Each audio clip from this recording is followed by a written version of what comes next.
നിങ്ങളുടെ ജന്മനാട് സ്വർഗമാണ്. നാം എവിടെ നിന്നാണ് വരുന്നത്? മരിച്ചു കഴിഞ്ഞാൽ നാം എവിടെയാണ് പോകുന്നത്? നിരവധി തത്വചിന്തകരും ദൈവശാസ്ത്രജ്ഞരും ശാസ്ത്രജ്ഞരും നൂറ്റാണ്ടുകളായി ജീവിതത്തിന്റെ അർത്ഥത്തിനുള്ള ഉത്തരം അന്വേഷിച്ചിട്ടുണ്ടെങ്കിലും പരസ്പര വിരുദ്ധമില്ലാത്ത ഒരു സിദ്ധാന്തം നിർദ്ദേശിക്കാൻ പോലും അവർക്ക് കഴിഞ്ഞില്ല. ജീവിതത്തിന്റെ അർത്ഥം അറിയാതെ ആളുകൾ അലഞ്ഞുതിരിയുന്നവരും ജോലിയുമായി ബന്ധിതരായവരും മരണത്തെ അഭിമുഖീകരിക്കുന്നു. ഇലകൾ വീഴുന്നതുപോലെ, കാറ്റ് വീശുന്നതുപോലെ നമ്മുടെ ജീവിതം വീണുപോയ ഇലകൾ പോലെയുള്ള ഒരു ശൂന്യമായ സ്വപ്നമാണ്.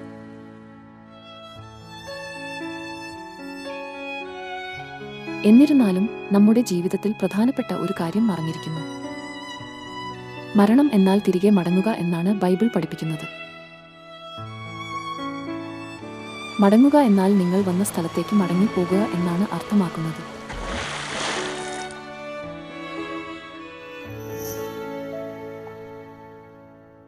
ദൈവം ഭൂമിയെ സൃഷ്ടിക്കുന്നതിനു മുമ്പ് നിങ്ങൾ സ്വർഗത്തിലായിരുന്നു.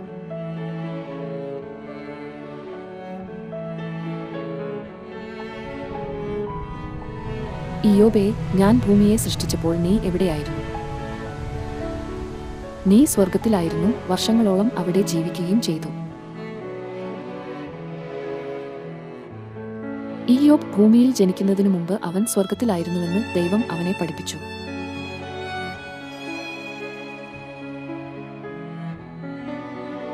ഇയ്യോബിനെ പോലെ നാം ഭൂമിയിൽ ജനിക്കുന്നതിന് മുമ്പ് സ്വർഗത്തിലായിരുന്നു.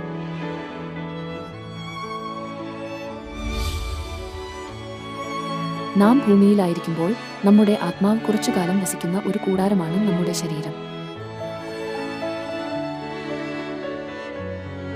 അതുകൊണ്ട് യേശു പഠിപ്പിച്ച അപ്പോസ്തലന്മാർ മനുഷ്യരാശിയെ അന്യന്മാർ എന്നും പരദേശികൾ എന്നും വിളിച്ചു.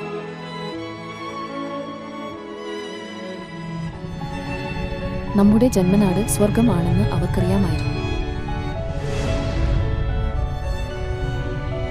സമയം, സ്ഥലം, വേഗത എന്നിവയുടെ പരിധിയില്ലാത്ത സ്വർഗത്തിൽ നാം പാപം ചെയ്തു.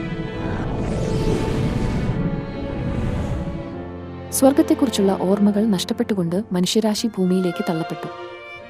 പാപങ്ങളുടെ വേദനയിൽ നിറങ്ങിക്കൊണ്ട് എല്ലാത്തരം ദുരന്തങ്ങളെയും ഭയന്ന് ജനങ്ങൾ വിറയ്ക്കുന്നു.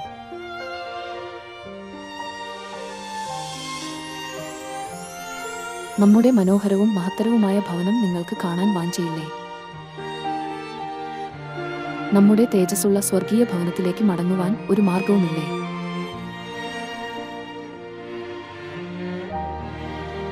ഉത്തരം കണ്ടെത്തുമ്പോൾ മാത്രമേ നമുക്ക് മടങ്ങിപ്പോകാൻ സാധിക്കൂ. 2000 വർഷങ്ങൾക്ക് മുമ്പ് സ്വർഗത്തിൽ നാം ചെയ്ത പാപങ്ങളുടെ ക്ഷമ എങ്ങനെ സ്വീകരിക്കാമെന്നും സ്വർഗരാജ്യത്തിലേക്കുള്ള വഴി എങ്ങനെ തുറക്കാമെന്നും യേശു വന്ന് നമ്മെ പഠിപ്പിച്ചു.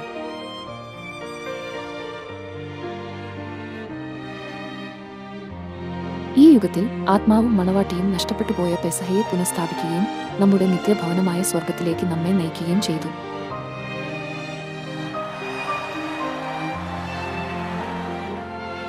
പുനഃസ്ഥാപിക്കപ്പെട്ട പെസഹ നിങ്ങൾ ആചരിക്കുകയും നമ്മുടെ സ്വർഗീയ ഭവനത്തിലേക്ക് മടങ്ങുകയും ചെയ്യുമെന്ന് ഞാൻ പ്രതീക്ഷിക്കുന്നു.